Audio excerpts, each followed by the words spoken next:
Hey guys, আসসালামু আলাইকুম। সবাই কেমন আছেন? আজকে একটা থাম্বনেল ডিজাইন নিয়ে আসলাম আপনাদের মাঝে। ফ্যান্টাস্টিক ভিডিও হতে চলেছে। এইটা দেখার পর মেবি আপনি আপনার থাম্বনেল ডিজাইন স্কিলটাকে আরেকটু ডেভেলপ করতে পারবেন। কারণ এখানে আমি অনেক কিছু শেখাবো, অনেক টিপস দিব, যেগুলো দেখার পর আপনি বলবেন যে হ্যাঁ ইয়েস, এইরকম তো আগে দেখি না, এরকম হতে পারে। ঠিক আছে, তাহলে পুরো ভিডিওটা দেখুন। চলুন শুরু করি আমি। তো প্রথমত আমি যে বিষয়টা বলবো, এই যে থাম্বনেল ডিজাইনটা আপনি দেখতে পারতেছেন, সেমই কিন্তু আরেকটা থাম্বনেল এই জায়গায় আছে, তাই না? তো দুইটার মধ্যে পার্থক্য হলো ফন্ট, টেক্সটটার মধ্যে পার্থক্যের কারণে দুইটা দেখতে খুব সুন্দর লাগতেছে। এইটা দেখতে অনেক সুন্দর লাগতেছে, এটা দেখতে একটু কোয়ালিটিটা নেমে গেছে আর কি। এটার কোয়ালিটি ওইটার চাইতে নেমে গেছে। তো এই যে টেক্সট বিষয়গুলো, এগুলাও খুব সহজে আপনাকে শেখাবো, আমি খুব সহজভাবে আপনাদের শেখাবো। ঠিক আছে, তাহলে চলুন শুরু করি। তবে এই যে ওয়েবসাইটটা, এটা আমি আর আগেও মেবি একটা ভিডিওতে দেখিয়েছি। এটা হলো thumbsup.tv। এই জায়গায় আপনি আপনার থাম্বনেল ডিজাইনটা আপলোড করবেন, দেখবেন আপনাকে বিভিন্ন ওয়েতে দেখাবে। তো উইচ ইজ রিয়েলি গুড। আপনি বুঝতে পারবেন যে আপনার থাম্বনেলটা ইউটিউবে গেলে কীরকম দেখাবে, ভিউয়ার্সের কাছে কীরকম দেখাবে। যেমনটা এই জায়গায় দেখেন কত সুন্দর একটা লুক দিয়েছে, উইচ ইজ গুড। আমি ফটোশপে ঢুকে যাই। দিস ইজ দ্য ডিজাইন, মনোযোগ দিবেন। ওকে, আমি সবগুলো ডিলিট করি, চোখগুলো অফ করে দিই। ঠিক আছে, তাহলে আপনি খুব প্রপার একটা ধারণা পাবেন যে কি হচ্ছে এখানে। ঠিক আছে, ওকে। প্রথমত এই চোখটা ওপেন আছে, দ্যাটস মিন এই লেয়ারটা ওপেন আছে। এই লেয়ারটা হলো একটা সলিড কালার। দেখুন সলিড কালার, ব্ল্যাক কালার নিয়েছি আমি। ঠিক আছে, সলিড কালার নিতে হয়। এই জায়গায় ক্লিক করলে দেন এই জায়গায় সলিড কালার আসে। এই জায়গায় ক্লিক করবেন, দেন এই জায়গায় সলিড কালার লেখা আসবে, দেন সলিড কালার নিয়ে নেবেন। দেন তারপরে আমি ব্যাকগ্রাউন্ডে চলে যাব। সকল ধরনের ব্যাকগ্রাউন্ড এই জায়গায় কিন্তু আছে। ওকে, এখানে অনেকগুলো ব্যাকগ্রাউন্ড আছে, যেগুলো আপনাকে এখন আমি এক এক করে দেখাবো। ব্যাকগ্রাউন্ডের মধ্যে প্রথম আমি ইউজ করেছি, এই লেয়ারটা ওপেন করি। এইটা একটা ব্যাকগ্রাউন্ড। এই যে ব্যাকগ্রাউন্ডটা, এটা কি, এটা আই এম নট শিওর যে আমি ডাউনলোড দিয়েছিলাম না কপি করে এনেছি। একটু হোল্ড করেন, আপনাদের আমি দেখাই। এই ব্যাকগ্রাউন্ডটা মেবি আমি কপি করে এনেছি গুগল থেকে। অনেক সময় হয় কি, আমরা ডাউনলোড দিতে পারি না ছবিগুলা। ডাউনলোড দিলে এটা অন্য একটা ফরম্যাটে চলে আসে পরে, বা ডাউনলোড দিলে কাজ করে না। তো সেক্ষেত্রে আমরা কী করি, গুগল থেকে ডিরেক্টলি কপি, সাপোজ এই ইমেজটা আমি এখান থেকে কপি করে কিন্তু এখানে বসাতে পারবো, তাই না? পেস্ট করে দিই, দেখুন এই জায়গায় বসে গেছে। তো এরকমভাবে এই ইমেজটা আমি নিয়ে এসেছিলাম এক জায়গা থেকে। ওকে, আপনাকে বোঝানোর জন্য আর কি। দেন আমি এটার উপরে দুইটা লাইটিং ইফেক্ট ইউজ করেছি। একটা হলো হিউ অ্যান্ড স্যাচুরেশন ইউজ করেছি, যেটার +16 দিয়েছি। হিউ স্যাচুরেশন দিয়েছি +1, অ্যান্ড লাইটনেস মেবি দিয়েছি -8। ওকে, দেন এটা আমি ওপেন করি। ওপেন করলে এরকম একটা কালার আসছে। দেন আবার ব্রাইটনেস নিয়ে কাজ করেছি, যেখানে -41, 38 দিয়েছি। দেন আমি এটাকে ওপেন করি। দেন এটা একটু ডার্ক হয়ে গিয়েছে। দেন এই জায়গায় আমি আরেকটা এটাকে ব্যাকগ্রাউন্ড ইউজ করেছি, সেটা আমি যদি ওপেন করি তাহলে দেখতে পারবেন। এই ব্যাকগ্রাউন্ডটা আমি এই পাশ দিয়ে ইউজ করেছি। এইটা আমি ডাউনলোড দিয়েছি, আমি মনে আছে ডাউনলোড দেওয়া আছে এটা। আবার এই ব্যাকগ্রাউন্ডটা হলো আই গেস দ্য ব্যাকগ্রাউন্ড, এইটা হলো সেই ব্যাকগ্রাউন্ডটা। ওকে, যে ব্যাকগ্রাউন্ডের মধ্যে লেখাও ছিল, ওয়াটারমার্ক ছিল, যেগুলো আসলে আমরা দেখাই নাই। এই অল্প জায়গাগুলো আমি ডিরেক্ট ড্র্যাগ অ্যান্ড ড্রপ করে এই জায়গায় ছেড়ে দিয়েছি। দেন এই জায়গায় মাস্কিং করেছি। দেখুন এই জায়গায় মাস্কিং লেয়ার আছে, মাস্কিং করেছি, ব্রাশ টুল ইউজ করে মাস্কিং করেছি, এবং অপাসিটি কমে রেখেছি 36। ঠিক আছে, দেন এখানে আরেকটা ব্যাকগ্রাউন্ড ইউজ করেছি আমি, যেটার ফলে নিচ দিয়ে একটা লাইট ইফেক্ট, ছোটো লাইট ইফেক্ট দিয়েছে। এটা আমি ডাউনলোড দিয়ে রেখেছিলাম। এইটা হলো গিয়ে আপনার এই ব্যাকগ্রাউন্ডটা হলো গিয়ে এইটাকে আমি উল্টে দিয়েছি। এটা উল্টে দিয়ে দেন আমি এটা ইউজ করেছি 90 ডিগ্রিতে, 90 ডিগ্রি উল্টে দিয়ে তারপর ইউজ করেছি। এখন এই জায়গায় আরেকটা আছে, এটা আমি ওপেন করি। এটা টেক্সচার, এটাও ডাউনলোড দিয়ে রেখেছি আমি।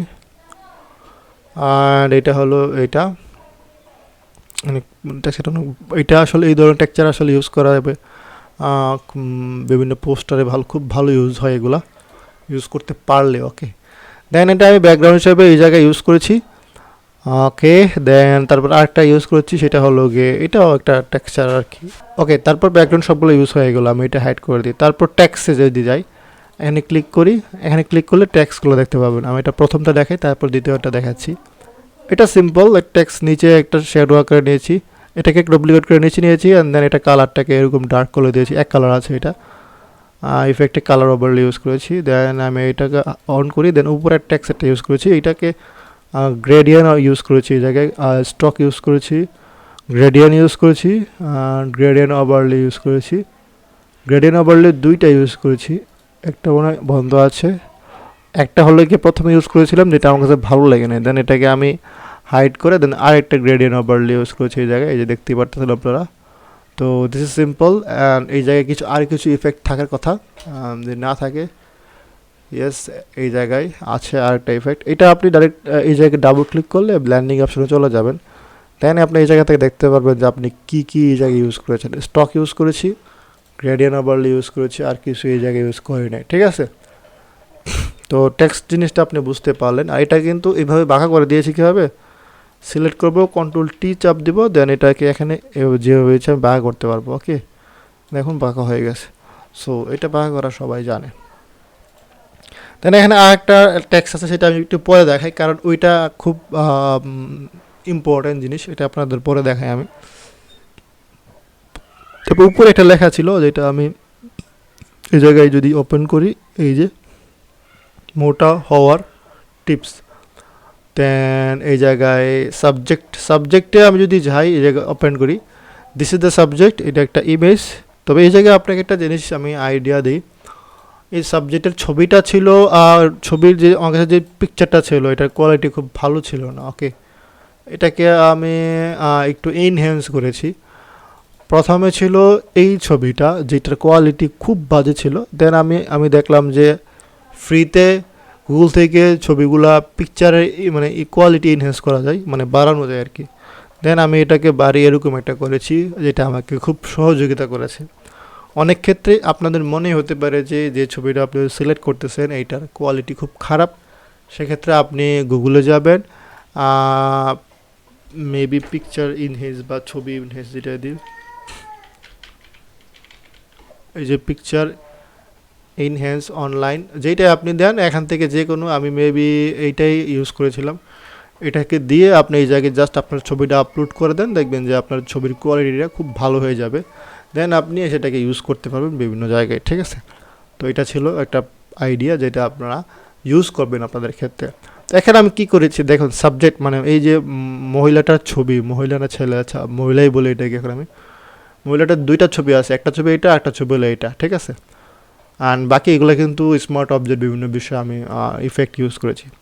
তো প্রথম এটা যদি মানে হাইড করি, দেন দেখবেন যে এই ছবিটা যেটা আছে এটার মধ্যে আমি মোশন ব্লার ইউজ করেছি, দেন ইনার শেড ইউজ করেছিলাম, বন্ধ আছে, স্টক ইনার শেড ইউজ করা ছিল, বাট এগুলো এখন বন্ধ, এই যে বন্ধ, ঠিক আছে, এগুলো কিন্তু বন্ধ আছে। ওকে, এগুলো বন্ধ আছে। দেন এই জায়গায় আউটার গ্লোটা আছে, দেন এই জায়গায় ড্রপ শেডোটা ছিল, বন্ধ আছে। দেন এখানে মোশন ব্লারটা আছে, ঠিক আছে, এই যে মোশন ব্লার ইউজ করেছি। মোশন ব্লার কোথা থেকে ইউজ করে, ছবিটাকে সিলেক্ট করেছি এখানে, দেন ফিল্টার ব্লার, এই যে মোশন ব্লার, এই যে ক্লিক করেছি, দেন এটা মোশন ব্লার ক্লিক করলে আপনাকে অপশন দেবে যে কতটুকু মোশন ব্লার করবেন। দেন ক্যামেরা ফিল্টার আগে ইউজ করেছিলাম ছবিটার, আচ্ছা, তারপর আমি এটা ওপেন হয়ে গেলো, দেন আমি অফ করলে এটা চলে যাবে, দেন ওপেন করলাম। এই জিনিসটা বুঝতে পারতেছেন, প্রথমে আমি ইফেক্টের মধ্যে শুধুমাত্র মোশন ব্লার ইউজ করেছি, আর ক্যামেরা ফিল্টার আগে ইউজ করেছিলাম। ক্যামেরা ফিল্টারটা কী করেছি এটা আমি উপরেরটাই দেখাই, তাহলে ভালো হবে। আমি উপরেরটা ওপেন করি, তাহলে দেখবেন যে এটা ক্লিন ছবি আছে, তাই না। আমি ইফেক্টগুলো অফ করি, তো ইফেক্টগুলো অফ করার পর কোনো চেঞ্জ যেখানে দেখতে পাবো না, দ্যাট বিকজ সবগুলো ইফেক্ট এই জায়গায় অফ আছে অলরেডি। বাট আমি এই জায়গায় কনভার্ট টু স্মার্ট অবজেক্ট এটা যদি ওপেন করি, তাহলে বুঝতে পারবেন যে ক্যামেরা ফিল্টার ইউজ করে আমি কী করেছিলাম। এটা আসলে মানে প্রথমত মেইন ছবিটা এরকম ছিল, দেন আমি ক্যামেরা ফিল্টার ইউজ করে এটার লাইটিংটা বাড়িয়েছি আর কি, ছবিটাকে একটু কালার কারেকশন করেছি, ঠিক আছে। ওকে, এখন এই বিষয়টা দেখুন, এটা তো বুঝতেই পারলেন সিম্পল একটা বিষয়। দেন এটা আমি হাইড করে দিই, দেন আমি এতটুকু তো হয়ে গেল, তাই না। এখন আমি পুরোটাকে সিলেক্ট করছি, জাস্ট এইভাবে সিলেক্ট করে বা Ctrl+Alt+A দিলে সবগুলো সিলেক্ট হয়ে যাবে। দেন Ctrl+Alt+Shift তারপরে ইতে চাপ দিলে জিনিসটা একটা লেয়ারে তৈরি হবে, মানে এটা চাপলে দেখুন কী হয়, আর একটা লেয়ার তৈরি হয়েছে, তাই না। এটা উপরে নিয়ে যায়, এই লেয়ার তৈরি হয়েছে। এখন এই সবগুলোকে যদি আমি আবার আগের জায়গায় নিয়ে যাই, আচ্ছা একটা জিনিস বোঝার চেষ্টা করুন, আপনাদের যদি এই যে গ্রুপ লেয়ার এগুলো যদি না বুঝেন আপনারা, তাহলে এটা পুরোটা কিছুই বুঝবেন না, এগুলো বুঝতে হবে আপনাদের। আচ্ছা মার্জ হয়ে একটা লেয়ার তৈরি হয়ে গেছে, এগুলো যদি অফ করে দিই তাহলে দেখবেন যে শুধু এই লেয়ারটা বাকি আছে। এটাকে কনভার্ট টু স্মার্ট অবজেক্ট করতে পারেন। দেন আমি এটার মধ্যে কি করেছি, কিছু কালার কারেকশন করেছি। সেটা কি, এই যে ওপেন করলে বুঝতে পারবো, এই জায়গায় ক্যামেরা ফিল্টার দিয়ে পুরো জিনিসটাকে কালার কারেকশন করেছি। এখন অল্ট্রা চাপ দিয়ে এখান থেকে ক্লিক করে যদি এই লেয়ার এনে ছেড়ে দিই, উপরটায় যা যা কারেকশন করেছিলাম নিচেরটা অটোমেটিক বসে যাবে আর কি, অ্যাড হয়ে যাবে। তো দেখুন এটা আগে ছিল এরকম। আচ্ছা আমি এটাকে এই জায়গায় ক্লিক করলে আরেকটা ট্যাব খুলবে, দেন এখানে দেখতে পাবেন যে ক্যামেরা ফিল্টারে এটা অফ করে দিলে দেখবেন যে এখন প্রথমে ছিল এরকম, দেন কালার কারেকশন করার পর এটা এরকম হয়েছে। ঠিক আছে, তো বিষয়টা সিম্পল, একদম সিম্পল, এখানে আহামরি কিছুই নেই। বাট যখন আমি এটা ওপেন করবো দেখবেন যে এই যে টেক্সটটা এটা একটু বেশি সুন্দর হয়েছে ওটার থেকে। এই টেক্সটটা করার জন্য এখানে দেখুন এই টেক্সটটা, শুধুমাত্র এই টেক্সটটা তৈরি করতে আপনার একদিন সময় যাবে যদি আপনি বিগিনার হয়ে থাকেন। এখন বলতে পারেন যে এটা কোনো কথা হইলো, ইয়াস এই টেক্সটটা তৈরি করতে আপনার অনেক সময় যাবে, বাট আমাদের মাথায় তো অনেক বুদ্ধি, তাই না, আমরা আসলে বিভিন্ন ওয়েতে কাজ করে থাকি। তো এই টেক্সট তৈরি করার জন্য প্রথমত এই টেক্সট কীভাবে তৈরি করতে হয় এটা সম্পর্কে খুব ভালো ধারণা আপনার রাখতে হবে। দ্বিতীয়ত প্রচুর সময় দিতে হবে এগুলোর পেছনে। এবং তৃতীয়ত মানে এই টেক্সটগুলো আসলে মানে কীরকম হলে ভালো হবে, মানে জিনিসটা আপনি তৈরি করলেন আর আপনি বলতে পারতেছেন না এটা একদিন পারফেক্ট হয়েছে কি হয়েছে না, ওই যে বলার ক্ষমতাটা আপনার মধ্যে থাকতে হবে, থাকলে আসলে ভালো কিছু করতে পারবেন।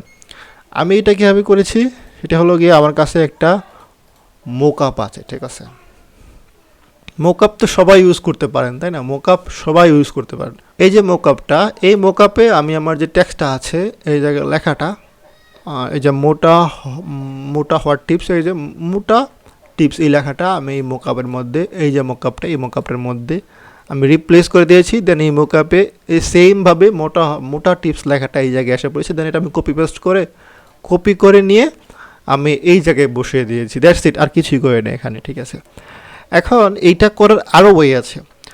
আমি তো একটা দেখালাম যে ফটোশপের মোকআপ ইউজ করে আপনি করতে পারবেন, বাট মোকআপে কিন্তু আপনি চাইলে কাস্টমাইজও করতে পারবেন। সাপোজ আপনার এই জায়গায় যেমন নীল কালারটা বেশি হয়ে গেছে, এটাকে ছোটো করতে পারতাম আমি। এটাকে করতে গেলে পিসি অনেক ভালো কনফিগারেশন লাগবে, কারণ এরকম একটা টেক্সট তৈরি করতে গেলে ফটোশপ দিয়ে আপনার মিনিমাম 40 থেকে 50টা লেয়ার নিতে হয়, আর বেশি লেয়ার নিতে হয়। ঠিক আছে, তো পিসি অনেক ভারী হয়ে যায়, এটা একটা সমস্যা। সেক্ষেত্রে আরও সহজ একটা ওয়ে আছে, আপনি ফ্রি পেকে যাবেন, ফ্রি পেকে টেক্সট ইফেক্ট লিখবেন। ফ্রি পেকে যাওয়ার পর 3D টেক্সট ইফেক্ট লিখবেন, লেখার পর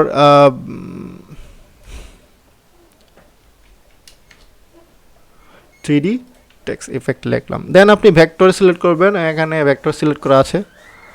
দেন এখন দেখুন এই জায়গায় যে কোনো একটা টেক্সট আপনি ডাউনলোড দিবেন, সাপোজ এই টেক্সটটা হতে পারে, এটা হতে পারে, এটা হতে পারে, যেটা ফ্রি আছে ডাউনলোড দিয়ে। মানে এইগুলা কিন্তু ইলিস্ট্রেটরে আপনি ইজিলি এইটার যে ইফেক্টটা জিনিসটা ইলিস্ট্রেটরে ইউজ করলে খুব সহজে ইউজ করতে পারবেন আপনি যে কোনো একটা টেক্সটে। সাপোজ এটাকে আপনি চাইলে এটার যে ইফেক্টটা আপনি অন্য একটা লেখার মধ্যে সেমভাবে ইফেক্টটা ইউজ করতে পারবেন। অ্যাপিয়ারেন্সে গিয়ে আপনি কপি পেস্ট করে দিলে হয়ে যাবে আর কি, ভেরি সিম্পল। ওই জিনিসটা নিয়ে একটা টিউটোরিয়াল আপনাদের দেখাতে হবে, আদারওয়াইজ বুঝবেন না। বাট এইটা তো আপনারা বুঝতে পেরেছেন যে আমি মোকআপে গিয়ে এটা বসে দিয়েছি, দেন এরকম একটা টেক্সট হয়ে গেছে, সেটাকে কপি করে এই জায়গায় বসে দিয়েছি, দেন একটু বাঁকা করে দিয়েছি আর কি, সিম্পল। এখানে না বোঝার কোনো কিছুই নেই। তাই এটাকে কালার গ্রেডিং করেছি, কালার গ্রেডিং করার পর জিনিসটা এরকম হয়ে গেছে। সো আই গেস এই পুরো বিষয়টা নিয়ে আপনি বুঝতে পেরেছেন। তো গাইস যদি ভিডিওটা ভালো লাগে থাকে তাহলে অবশ্যই চ্যানেল সাবস্ক্রাইব করে দেবেন, কারণ এই সাবস্ক্রাইব করার কথাটা আমি কোথাও বলি না, মানে বলতে ভুলে যাই। সো আজকে খুব মনে করে বললাম, সাবস্ক্রাইব করে দেবেন। অ্যান্ড এরকম টিউটোরিয়াল আপনাদের লাগবে কি না সেটাও আমাদের জানাবেন। ঠিক আছে, আমার এই ভিডিওর কমেন্ট বক্সে জানাবেন যে এই ধরনের টিউটোরিয়াল আপনার প্রয়োজন আছে কি না। সো এই তো, আসসালামু আলাইকুম, বাই বাই, টাটা।